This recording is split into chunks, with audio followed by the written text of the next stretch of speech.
Hello everyone, today I'm going to be doing a different type of video. I'm going to be telling you about, it's my story about a medical condition that I have called hydrocephalus. I wanted to explain what it is to help others, like friends and people and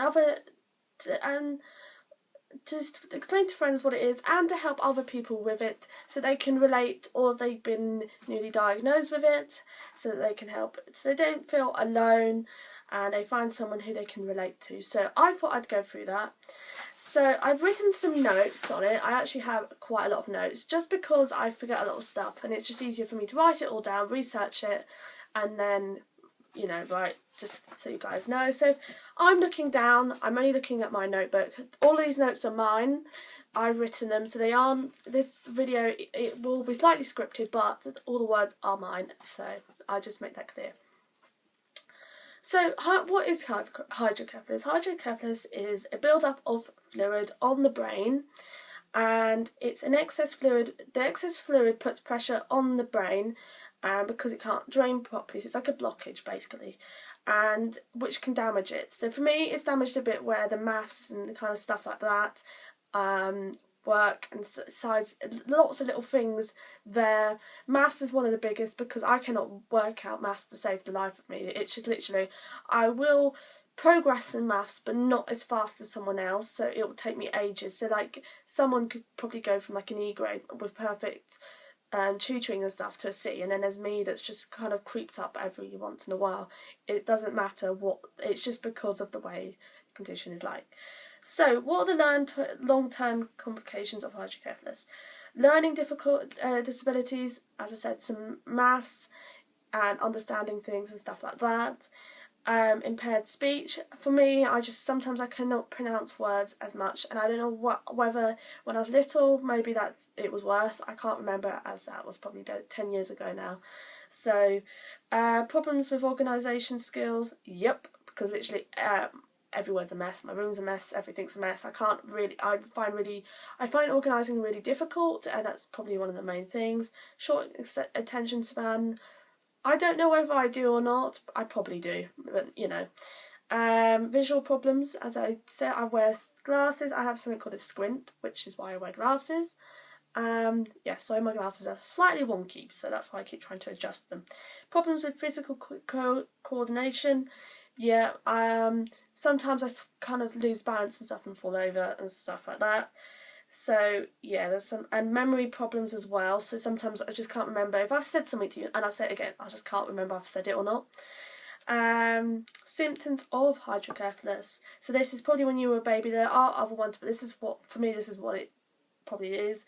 An unusually large head, thin and shiny scalp with easily visible veins, tense fontanelle, which is just the top of here when you're a baby, downward looking eyes, vomiting, sleepiness, muscle stiffness, spasms, and poor feeding. This is if you're a baby, of course, just because of the way that is. Basically, I can't remember much about that at all because obviously I was a baby. Treatment and monitoring. You can have a shunt. For me, I am not shunted. Which shunt is where it drains the fluid to release the pressure and also the blockage. The pressure monitors. I've had pressure monitoring. It's like a wire that goes into your head, monitors the pressure. I think it's meant to release the pressure as well without the use of a shunt, and I didn't need that anymore. I think that might be what it is. And then so it just kind of, the pressure is surrounding the brain, which is what it is. It's just like a little wire that goes there. So I have part of the my head missing. So how does it affect everyday life? So constant headaches or dull ache just around here. Balance problems, so I fall over a lot and stuff like that, or I just kind of stop. So I'll be walking and I just go like that, where my leg just gives way. Friendships and relationships. I find sustaining friendships and making friendships quite hard.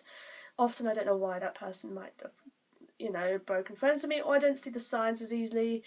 So I don't see, oh, that person doesn't want to be my friend anymore, and I don't see it enough before it happens, before they actually say. Learning difficulties, mental health issues, and visual impairment. Yep.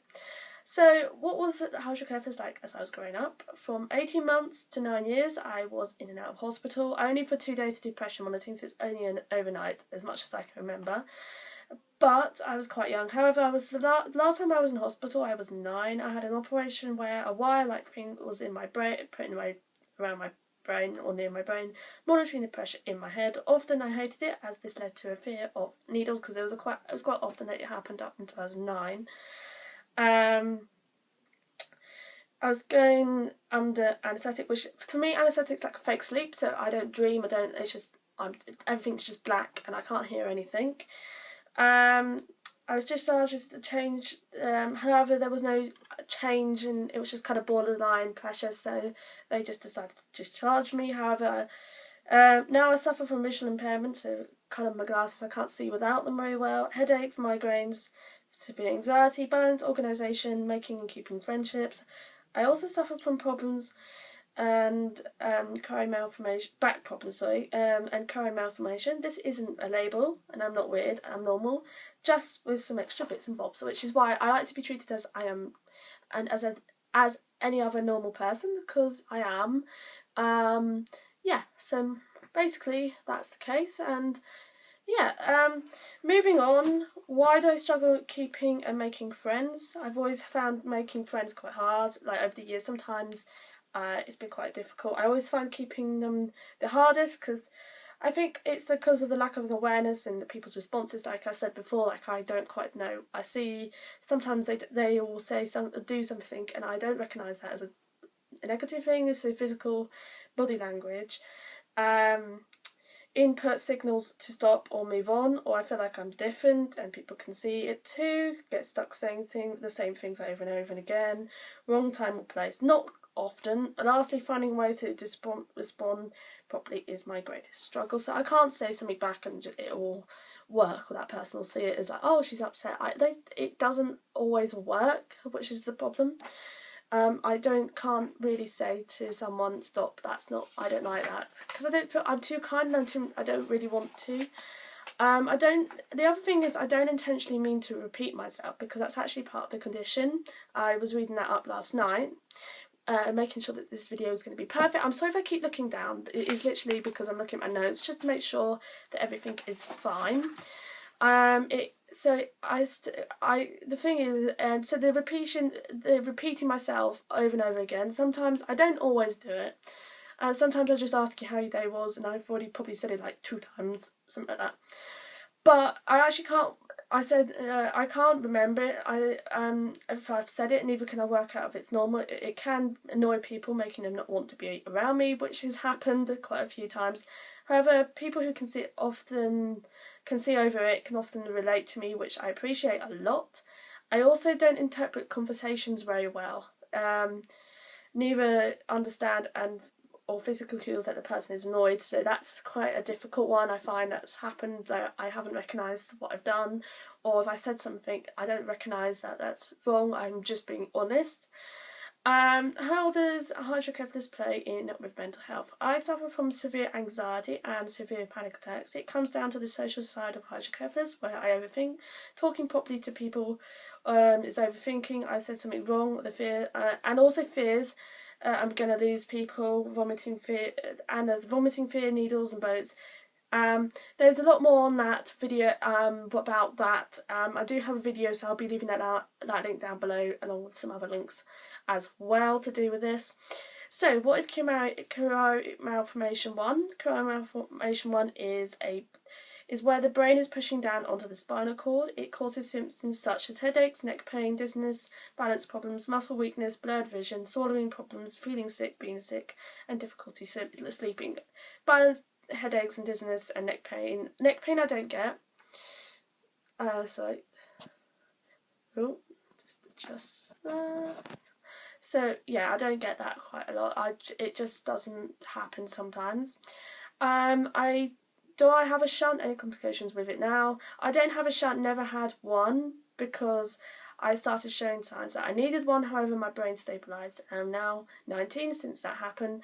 I do still get complications from it, however, not so much now that I'm older, but things I get now is social skills problems, balance, organising, visual problems, and any difficulties. Sometimes I don't cope, sometimes with it, or sometimes, but others I don't know what I was saying now actually, as you can see.